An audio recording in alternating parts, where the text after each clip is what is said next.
दोस्तों जय मसीह।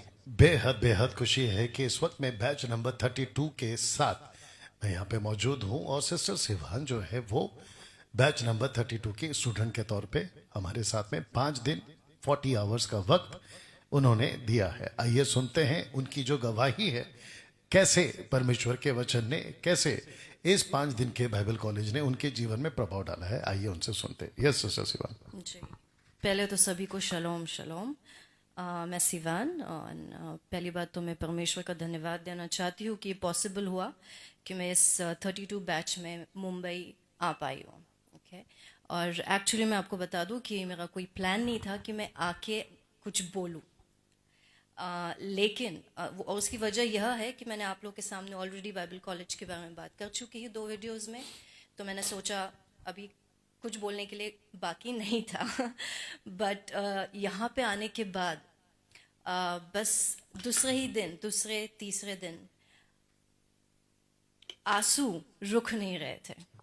और मैं आपको बता दूं कि अगर आप मेरे हस्बैंड से पूछेंगे, मेरे फैमिली से पूछेंगे, तो मैं ऐसी हूँ कि मुझे अपने आंसू किसी को बताना अच्छा नहीं लगता। राइट। सिर्फ परमेश्वर के सामने ही अपने आंसू बहाना अच्छा लगता है। तो मैं खूब कंट्रोल करने की कोशिश कर रही थी, बट मुझसे नहीं हो पाया, क्योंकि इस तरह का रेवलेशन था वो कि मैं उसको अगर मैं आपको समझा पाऊँ, ऐसा लग रहा था मेरे हाथों में डायमंड्स आ रहे हैं। वाह, वंडरफुल। डायमंड्स बहुत प्रेशियस होते हैं, राइट? राइट। बट ये वो डायमंड की बात नहीं कर रही मैं, उससे भी प्रेशियस वाले डायमंड मेरे हाथ में आ रहे थे। और वो डायमंड्स थे परमेश्वर के वचन के डायमंड्स। ऐसा खजाना हाथ में आ रहा था कि नींद नहीं आ रही थी रात को।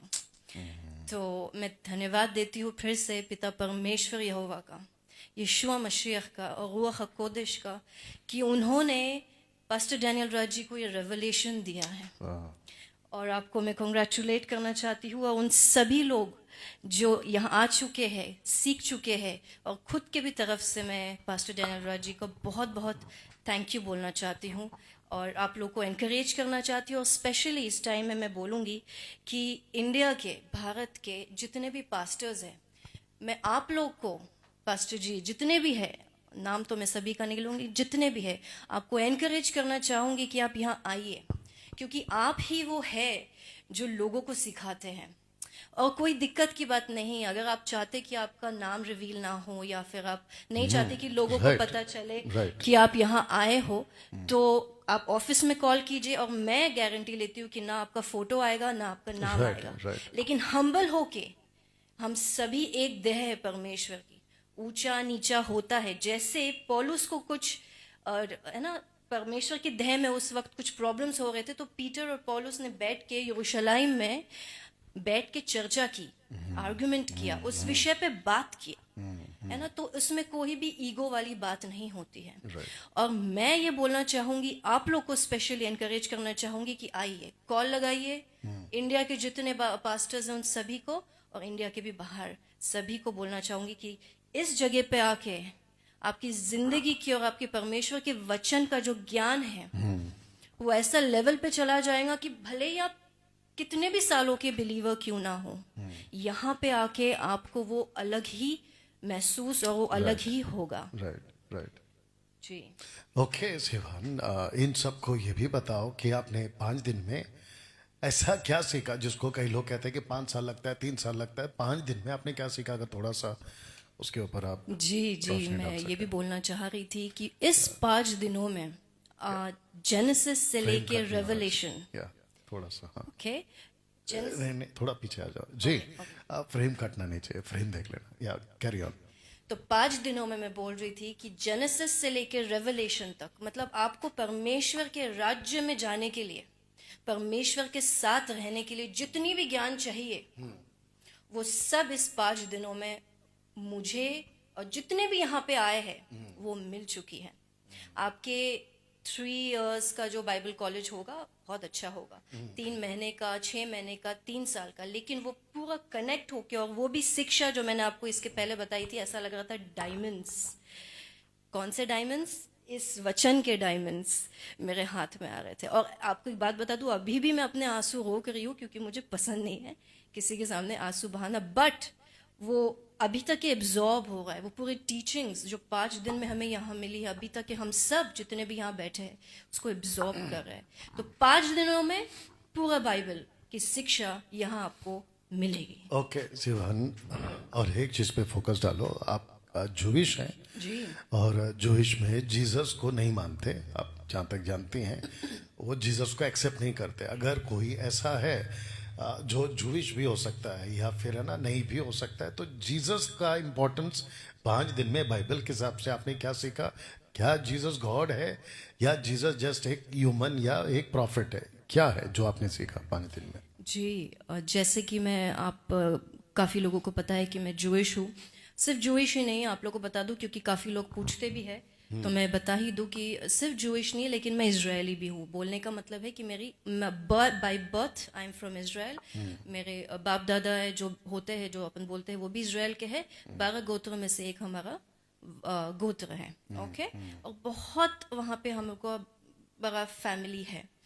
इतने सालों तक, मेरा बोलने का मतलब मैं इसलिए आपको बता रही हूँ, इतने सालों तक के मैं अपने फैमिली को जो बहुत बड़ी है इजराइल में, ओके, उनको ओल्ड टेस्टामेंट को पढ़ते हुए देख रही हूँ। लेकिन वो पहला आंसू जो मेरे आंखों से उस दिन निकला जब मैंने यीशु मसीह को ओल्ड टेस्टामेंट में इतना देखा, मतलब इतना देखा कि वो फुल, आप हो सकता है आपके पास में 1-2 तो मुझे भी पता थे पास्टर जी, 1-2 तो हमें भी पता थे कि है यीशु मसीह ओल्ड टेस्टामेंट में है, बट जो आपको यहाँ मिलेगा उतना मैं गारंटी के साथ बोल सकती हूँ कि नहीं आपने अब तक वो जाना होगा कि ओल्ड टेस्टामेंट में यीशु मसीह उठ उठ के कैसे दिखते हैं। Right, okay. दूसरा चीज ये भी मैं चाहता हूँ आप सबको पता है कि ट्राइयून गॉड, क्योंकि बहुत लोग कहते हैं कि there is only one God.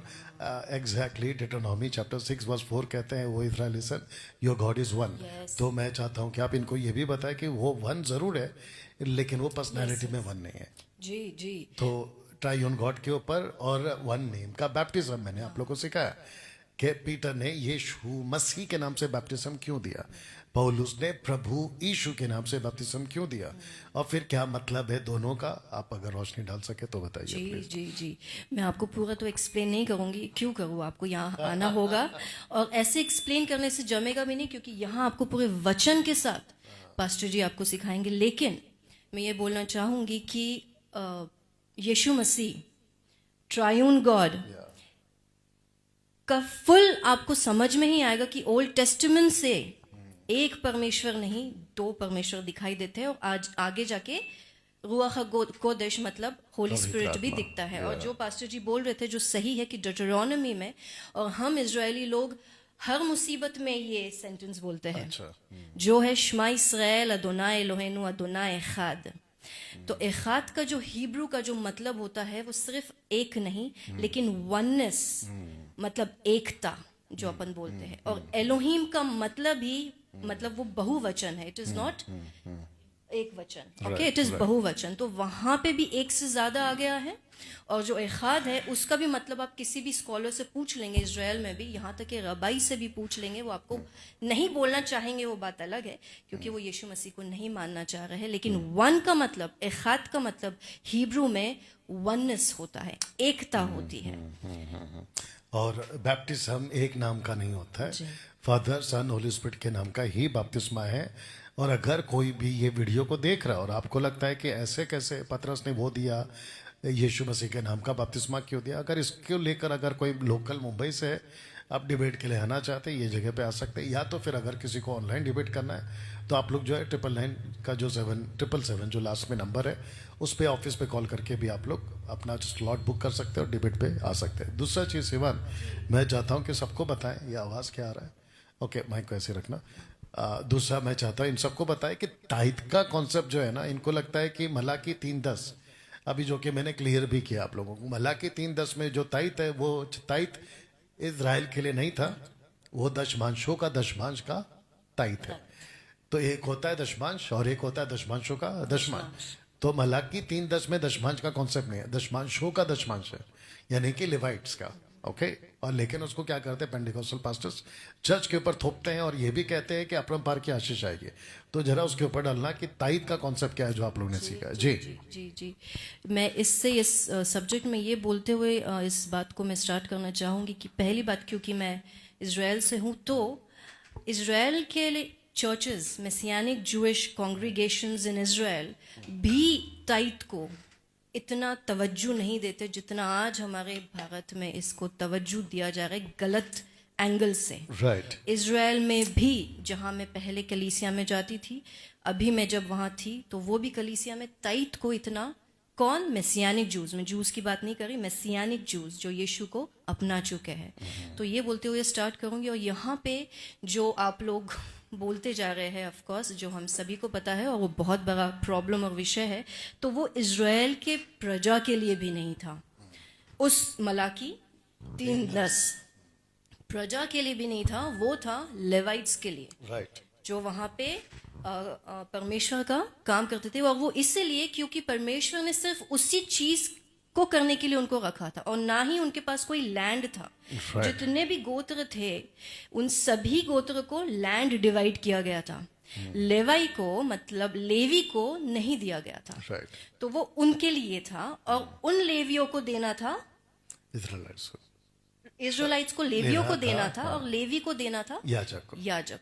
तो वो कॉन्सेप्ट है। और दूसरी बात ऐसी है कि उस समय का ऐसा नहीं है कि पैसा नहीं था। राइट कॉइन्स, मनी उस समय भी था, और बहुत सारे वचनों में हमें दिखाई देता है।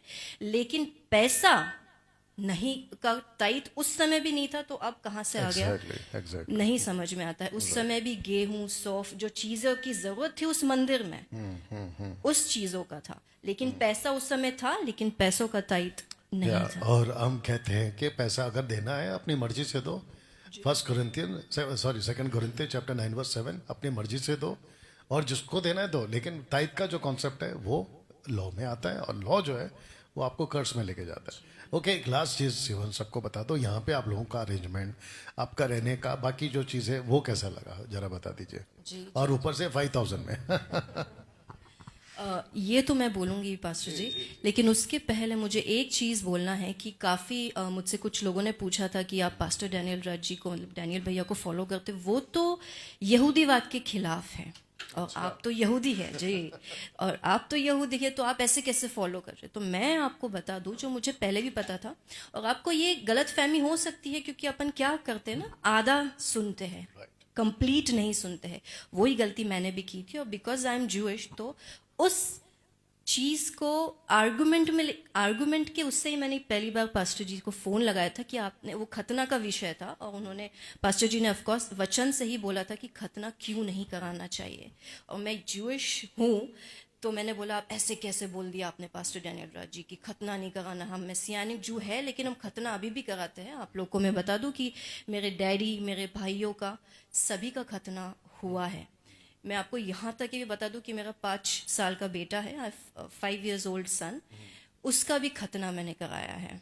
ओके, उसी, लेकिन अब 5 साल, मतलब 4.5 साल से, जब से पास्टर जी से हमारी मुलाकात हुई पूरी फैमिली की, और जब ये आर्गुमेंट और ये कंप्लेन मैं लेके गई थी डैनियल भैया के पास कि आप ऐसा कैसा बोल सकते हैं, ओके, वो ही कंप्लेन में लेके गई थी, लेकिन उन्होंने वचन से इस तरह से हमें बताया कि मैंने यहाँ पास्टर जी को बोला कि अब अगर परमेश्वर मुझे मौका देगा या फिर उसकी ब्लेसिंग से मुझे दूसरा बेटा होता है, तो उसकी खतना नहीं होगी। ओके और वो इसीलिए क्योंकि परमेश्वर यीशु मसीह ने पूरे लॉ कंप्लीट कर दिए, और अगर हम खतना या ताइद या इस चीज़ों में जाएंगे तो हमें पूरे 613 लॉ पूरे कंप्लीट करना है। और 613 लोग हमारे बाप दादा नहीं पूरे कर पाए, तो हम फिर, है ना, क्या है। और वही चीज़ नहीं कर पाए, इसलिए हमारा यीशु मसीह आके उन्होंने कंप्लीट किया है। तो उसके इम्पोर्टेंस को कम करके हम खतना कैसे करवा सकते हैं? उसने लहू बहाया है, वो सब कंप्लीट किया है। यीशु मसीह के अलावा और किसी चीज की जरूरत नहीं है। राइट। तो यहाँ पे कैसा लगा 5 दिन? और डैनियल भैया, ये बोलते हुए मैं ये भी बोलूंगी कि ये मेरी गलत फहमी भी थी कि जूडियाज्म और जूज as different. Pastor Daniel Raj ji juice के खिलाफ बिल्कुल नहीं है, Right. Actually the opposite. और वो आपको यहाँ आके पता चलेगा कैसे, क्योंकि जितना भी हमने सीखा है और यहाँ सब गवाह है उसके, कि ऐसा यीशु मसीह का कनेक्शन जूस के साथ इस तरह से है जो हमको भी जूस होके नहीं पता था। और मैं बोलना चाहूँ कि आज भी जितने भी स्कॉलर्स हैं, स्कॉलर्स, और मैं स्कॉलर्स किसको मानती हूँ, मैं मोस्टली स्कॉलर्स मानती हूँ मेसियानिक स्कॉलर्स को। क्यों? क्योंकि अगर आपको पूरी बाइबल समझना है तो आपको ओल्ड टेस्टामेंट समझना बहुत ज़रूरी है। ओल्ड टेस्टामेंट समझना मतलब इजरायली का मेसियानिक जूस से ज़्यादा कोई नहीं समझ सकता। लेकिन आज मैं ये बोलना चाहूँगी कि स्कॉलर्स का स्कॉलर अगर है कोई तो वो ये है, पास्टर डैनियल राज जी है। और आप मेरे बात से तब सहमत होंगे जब आप यहाँ आएंगे और ये वचनों को आप सीखेंगे। Okay?